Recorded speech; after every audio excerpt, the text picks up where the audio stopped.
warahmatullahi wabarakatuh. Saya Novi Fitriana, mahasiswa Universitas Siberasia dengan program studi manajemen kelas MJ501 mata kuliah manajemen risiko. Di sini saya akan membuat video presentasi untuk memenuhi syarat ujian akhir semester. Dan di sini saya akan membuat video presentasi yang berjudul Penerapan Manajemen Risiko bagi Bank Umum berdasarkan POJK nomor 18 garis miring POJK 03 garis miring 2016.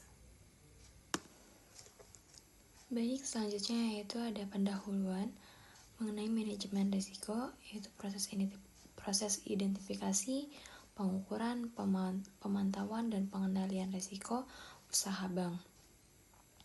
Untuk latar belakang yaitu yang pertama perkembangan lingkungan perbankan, kedua kebutuhan tata kelola yang baik, ketiga pengelolaan risiko konvensif. Yaitu tujuan penerapan manajemen risiko. Yang pertama, mengadaptasi standar internasional seperti Basel Committee. Yang kedua, meningkatkan stabilitas dan kepercayaan sistem perbankan. Yang ketiga, yaitu melindungi nasabah dengan pengendalian risiko. Kemudian, definisi risiko, yaitu potensi kerugian akibat suatu kejadian, dan manajemen risiko yaitu adalah serangkaian metodologi dan prosedur yang digunakan untuk mengidentifikasi, mengukur, memantau, dan mengendalikan risiko yang timbul dari seluruh kegiatan usaha bank. Selanjutnya yaitu ruang lingkup manajemen risiko, berlaku untuk bank secara individu dan konsolidasi dengan perusahaan anak, yang meliputi yang pertama risiko kredit, risiko pasar, risiko likuiditas, risiko operasional, risiko hukum, risiko reputasi, risiko strategi, dan risiko kepatuhan. Baik, selanjutnya yaitu risiko kredit. Pengertian risiko kredit yaitu risiko akibat kegagalan pihak lain dalam memenuhi kewajiban kepada bank, termasuk risiko kredit akibat kegagalan debitur, risiko konsentrasi kredit, counterparty credit risk, dan settlement risk. Contohnya yaitu non-performing loan atau NPL. Dan ya bisa didefinisikan risiko kredit yaitu risiko akibat kegagalan pihak lain memenuhi kewajibannya. Kemudian risiko pasar, yaitu risiko pada posisi neraca dan rekening administratif termasuk transaksi derivatif akibat perubahan secara keseluruhan dari kondisi pasar, termasuk risiko perubahan harga option. Definisi secara singkatnya yaitu risiko akibat perubahan harga pasar. Dan untuk faktornya yaitu suku bunga, nilai tukar, harga komoditas, dan harga saham.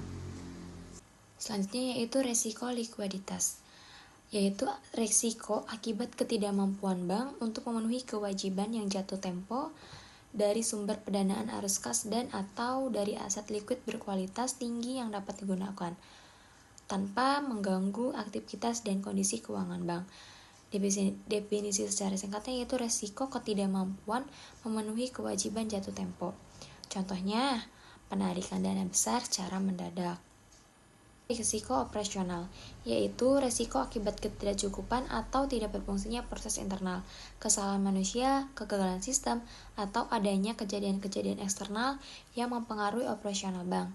Contohnya yaitu gangguan sistem pada IT banknya. Yaitu risiko hukum. Definisi risiko hukum yaitu risiko akibat tuntunan hukum atau kelemahan yuridis. Contohnya, kesalahan kontrak perjanjian kredit. Selanjutnya, risiko reputasi, yaitu risiko reputasi akibat menurunkannya tingkat kepercayaan pemangku kepentingan yang bersumber dari persepsi negatif terhadap bank.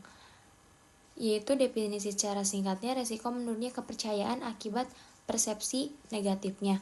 Nah, untuk contohnya yaitu berita buruk di media tentang bank.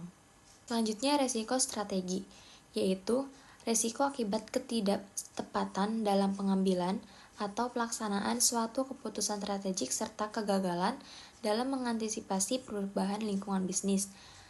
Secara singkatnya, yaitu risiko akibat ketidaktepatan keputusan strategis. Untuk contohnya, yaitu kegagalan memasuki pasar baru. Selanjutnya, risiko kepatuhan, yaitu risiko akibat bank tidak mematuhi atau tidak melaksanakan peraturan perundang-undangan dan ketentuan. Yaitu contohnya ya, tidak mematuhi aturan anti pencucian uang APU dan pencegahan pendanaan terorisme PPT. Dan secara singkatnya yaitu resiko akibat pelanggaran peraturan. Kemudian yaitu peran direksi dan komisaris. Direksi bertanggung jawab untuk mengidentifikasi, menganalisis, serta mengelola risiko dalam operasional perusahaan dengan menerapkan kebijakan yang sesuai. Sementara itu, komisaris berperan sebagai pengawas yang memastikan kebijakan manajemen risiko dijalankan dengan efektif, memberikan arahan strategis, serta menilai sistem pengendalian internal agar perusahaan tetap berjalan sesuai regulasi. Untuk secara singkatnya itu direksi menyusun kebijakan risiko, mengembang budaya risiko, dan untuk dewan komisarisnya itu evaluasi kebijakan manajemen risiko. Kemudian kebijakan dan prosedur. Untuk kebijakan yaitu ada penerapan risiko terkait produk. Kebijakan ini mengidentifikasi dan mengevaluasi risiko yang mungkin timbul dari produk yang ditawarkan perusahaan. Dan kemudian ada limit risiko. Menentukan batas risiko yang dapat diterima perusahaan dalam berbagai aspek seperti keuangan, operasional, dan kepatuhan. Yang terakhir itu ada rencana darurat strategi yang disiapkan untuk mengatasi situasi darurat atau krisis seperti gangguan operasional, bencana alam, atau masalah keuangan. Prosedur yaitu identifikasi dan mitigasi resiko, yaitu menganalisis dampak dan kemungkinan terjadinya resiko, menyusun strategi untuk mengurangi dan mencegah dampak resiko, dan adanya dokumentasi lengkap, yaitu mencatat seluruh proses identifikasi dan mitigasi risiko secara rinci dengan menyimpan data untuk referensi dan evaluasi di masa depan. Selanjutnya, sistem informasi manajemen risiko. Untuk mendukung pengendalian risikonya yaitu ada laporan yang akurat dan data keuangan tepat waktu. Dengan data yang akurat dan real time, pengembalian keputusan menjadi lebih cepat dan tepat sehingga perusahaan dapat mengurangi dampak negatif dari risiko yang mungkin akan terjadi. Selanjutnya, transparansi informasi. Informasi produk itu harus lengkap. Informasi produk harus mencakup seluruh aspek yang penting. Yang kedua, tidak menyesatkan. Informasi yang diberikan tidak boleh mengandung klaim berlebihan atau menutupi kekurangan produk. Dan yang harus berimbangan, manfaat dan risiko seimbang. Yaitu selain menjalankan manfaat, perusahaan juga harus menginformasikan potensi risiko atau keterbatasan produk.